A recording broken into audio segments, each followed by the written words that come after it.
ಎಚ್ಡಿಕೋಟೆ ಪಟ್ಟಣದ ವ್ಯಾಪ್ತಿಯ ಹನುಮಂತನಗರದ ಮೇಟೆಕುಪ್ಪೆ ನಾಗನಹಳ್ಳಿ ಬೈಪಾಸ್ ರಸ್ತೆ, ಮುಸ್ಲಿಂ ಬ್ಲಾಕ್ ರಸ್ತೆ, ಕೆಎಸ್ಆರ್ಟಿಸಿ ಬಸ್ ನಿಲ್ದಾಣದ ಹಿಂಭಾಗ, ಶಿವಾಜಿ ರಸ್ತೆ, ಸ್ಟೇಡಿಯಂ ಬಡಾವಣೆ ರಸ್ತೆ, ಹೌಸಿಂಗ್ ಬೋರ್ಡ್ ಕಾಲೋನಿ ರಸ್ತೆ, ಸಂತೆಮಾಳ ಅಭಿವೃದ್ಧಿ, ಗೆರೆಹಳ್ಳಿ, ಕರಿಗೌಡ, ಸುದರ್ಶನ್ ಬಡಾವಣೆಗಳಲ್ಲಿ 6 ಕೋಟಿ ರೂಪಾಯಿ ವೆಚ್ಚದ ಸಿಸಿ ರಸ್ತೆ ಚರಂಡಿ ನಿರ್ಮಾಣ ಕಾಮಗಾರಿಗಳಿಗೆ ಶಾಸಕ ಅನಿಲ್ ಚಿಕ್ಕಮಾದು ಅವರು ಚಾಲನೆ ನೀಡಿದರು.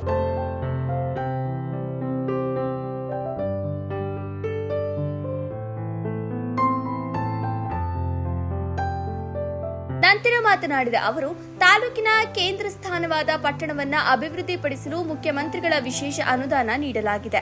ರಾಜ್ಯದ ಬೇರೆ ಜಿಲ್ಲೆಗಳ ಮಾದರಿಯಲ್ಲಿ ಪಟ್ಟಣವನ್ನು ಅಭಿವೃದ್ಧಿಪಡಿಸಲು ರೂಪುರೇಷೆ ನಡೆಸಿ ನಕ್ಷೆ ತಯಾರಿಸಲಾಗಿದೆ. ಈಗಾಗಲೇ ಹ್ಯಾಂಡ್ ಪೋಸ್ಟ್ ಮತ್ತು ಕೊಳ್ಳೇಗೌಡನಹಳ್ಳಿ ಸರ್ಕಲ್ ನಿರ್ಮಾಣಕ್ಕೆ ಹಾಗೂ ಹ್ಯಾಂಡ್ ಪೋಸ್ಟ್ ನಿಂದ ಕೃಷ್ಣಾಪುರ ಸರ್ಕಲ್ ವರೆಗೆ 7.5 ಕೋಟಿ ರೂಪಾಯಿ ವೆಚ್ಚದಲ್ಲಿ ಜೋಡಿ ರಸ್ತೆ ನಿರ್ಮಾಣ ಮಾಡಿ ಅಭಿವೃದ್ಧಿಪಡಿಸಲಾಗುತ್ತಿದೆ. ಸಂತೆಮಾಳದಲ್ಲಿ ಮೂಲಭೂತ ಸೌಕರ್ಯ ಕಲ್ಪಿಸಿ ಮಾದರಿ ನಗರವನ್ನಾಗಿ ಮಾಡಲು ನೀಲಿ ನಕ್ಷೆ ತಯಾರಿಸಿದ್ದು, ಆ ಪ್ರಕಾರ ಕಾಮಗಾರಿ ಮಾಡಿ ಅತ್ಯಾಧುನಿಕ ಸಂತೆಮಾಳ ಮಾಡುವುದಾಗಿ, ಅದೇ ರೀತಿ ಪಟ್ಟಣದ 23 ವಾರ್ಡ್ಗಳಲ್ಲಿ ಶುದ್ಧ ಕುಡಿಯುವ ನೀರಿಗಾಗಿ ಅಮೃತ ಯೋಜನೆಯಡಿ 40 ಕೋಟಿ ರೂಪಾಯಿ ವೆಚ್ಚದ ಕಾಮಗಾರಿ ಪ್ರಾರಂಭ ಆಗಿದ್ದು, ಇನ್ನು 2 ತಿಂಗಳಲ್ಲಿ ಕಾಮಗಾರಿ ಪೂರ್ಣಗೊಳ್ಳಲಿದೆ ಎಂದು ತಿಳಿಸಿದರು. ಪೂಜೆಯನ್ನ ನಾವು ಮಾಡಿದೀವಿ. ತಮ್ಮೆಲ್ಲರೂ ಕೂಡ ಗೊತ್ತಿರೋ ಹಾಗೆ ರಾಜಣ್ಣ ಅವರು ಈ ವಾರ್ಡ್ನ ಸದಸ್ಯರು ಹಲವಾರು ಬಾರಿ ಬಂದು ನಮ್ಮ ಹತ್ರ ಮನವಿ ಮಾಡಿ ಬಹಳ ಜಗಳ ಮಾಡಿ ಇವತ್ತು ದುಡ್ಡನ್ನ ಹಾಕ್ಸ್ಕೊಂಡ್ರು. ಯಾಕಂದ್ರೆ ವಾರ್ಡ್ಗೆ ಹೋಗಕ್ಕೆ ಆಗಲ್ಲ ಸರ್ ಮುಂದಿನ ದಿನಗಳಲ್ಲಿ. ದಯವಿಟ್ಟು, ಯಾಕಂದ್ರೆ ಮಳೆ ಬಂದಂತ ಸಂದರ್ಭದಲ್ಲಿ ತಾವು ಕೂಡ ನೋಡಿದಿರಿ, ಇಲ್ಲಿ ಹಲವಾರು ಮನೆಗಳಿಗೆ ಪ್ರವೇಶಕ್ಕೆ ಬಂದಿದೆ. ಮತ್ತೆ ಕ್ಯಾಂಪೇನ್ ಕೂಡ ಧ್ರುವಾಣ್ ಸರ್ವೆ ಎಲೆಕ್ಷನ್ ಇರ್ಬೋದು, ನಮ್ಮ MP ಎಲೆಕ್ಷನ್ ಇರ್ಬೋದು, ಎಲ್ಲ ಕಡೆನೂ ಕೂಡ ಬಂದಂತ ಸಂದರ್ಭದಲ್ಲಿ ಫಸ್ಟ್ ನಾನು ಹಿಂದೆ ಚೀಫ್ ಆಫೀಸರ್ ಇದ್ರು, ವಿಜಯ್ ಕುಮಾರ್ ಅವರು ಇದ್ರು.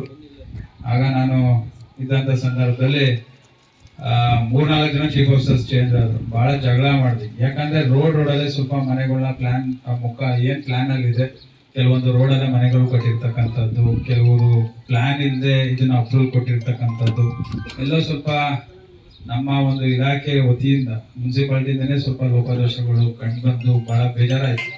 ಅದೇ ನರಸಿಂಹಣ್ಣವ್ರು ಮಾತಾಡ್ಬೇಕಾದ್ರೆ ಹೇಳಿದ್ವಿ, ವಾರ್ಡ್ಗೆ ಕನಿಷ್ಠ ಅಂದ್ರೂ ಕೂಡ ಇನ್ನೂ ಅಭಿವೃದ್ಧಿ ಆಗ್ಬೇಕಂದ್ರೆ 15-20 ಕೋಟಿ ದುಡ್ಡು ಹಾಕ್ಬೇಕು, ರೋಡ್ಗಳು ರಸ್ತೆಗಳು ಆಗ್ಬೇಕಂತ ಹೇಳಿದ್ರು. ಯಾರು ಕೂಡ ಇಷ್ಟು ಹಣನ ವಾರ್ಡ್ಗಳಿಗೆ ಯಾವ ಇದಾದ್ರೂ ಕೂಡ ಕೊಡಕ್ ಸಾಧ್ಯನೇ ಇರ್ತಿಲ್ಲ. ಅದು MML ಅವರು ಬಹಳ ಗುರ್ಸಿ ಈ ಜಾಗ ಎಲ್ಲ ನೋಡಿ ಬಹಳ ಪ್ರಾಬ್ಲಮ್ ಇದೆ ಅಂತ ಹೇಳಿ ಗುರ್ಸಿ ಹಾಕೊಟ್ಟವ್ರೆ. ಎಲ್ಲಕ್ಕಿಂತ ಮೊದಲಾಗಿ ಅವ್ರಿಗೆ ದೊಡ್ಡದಾಗಿ ಒಂದು ಧನ್ಯವಾದಗಳು ಹೇಳಕ್ಕೆ ಬಯಸ್ತೀನಿ. ಇಷ್ಟು ದುಡ್ಡು ಒಂದು ನಗರೋತ್ಥಾನದಲ್ಲಿ 5 ಕೋಟಿಯಿಂದ ದುಡ್ಡು ಬಂದ್ರೆ ಅದರಲ್ಲಿ 1.5 ಕೋಟಿ 2 ಕೋಟಿ ಅದಕ್ಕೆ ಇದಕ್ಕೆ ಅಂತ ಹೊಂಟೋದ್ರಲ್ಲಿ 3-3 ಕೋಟಿ ಬರ್ತದೆ. ಅದರಲ್ಲಿ 23ಗೆ ಹಂಚಿದ್ರೆ 20 ಲಕ್ಷ 30 ಲಕ್ಷ ಬರ್ತದೆ. 20-30 ಲಕ್ಷ ಕೊಟ್ರೆ ಯಾವ ಇದಕ್ಕೂ ದುಡ್ಡು ಸಾಲಲ್ಲ. ಗುದ್ಲಿ ಪೂಜೆಗಳನ್ನ ಮಾಡ್ಕೊಂಡ್ ಬಂದಿದ್ದಾರೆ. ಮೊನ್ನೆ ಅಷ್ಟೇ 5 ಕೋಟಿ ವೆಚ್ಚದಲ್ಲಿ ಹ್ಯಾಂಡ್ ಪೋಸ್ಟ್ ಭಾಗ ನಮ್ಮೆಲ್ಲರಿಗೂ ಕೂಡ ಅದು ಹೆಮ್ಮೆ ತರ್ತಕ್ಕಂಥದ್ದು.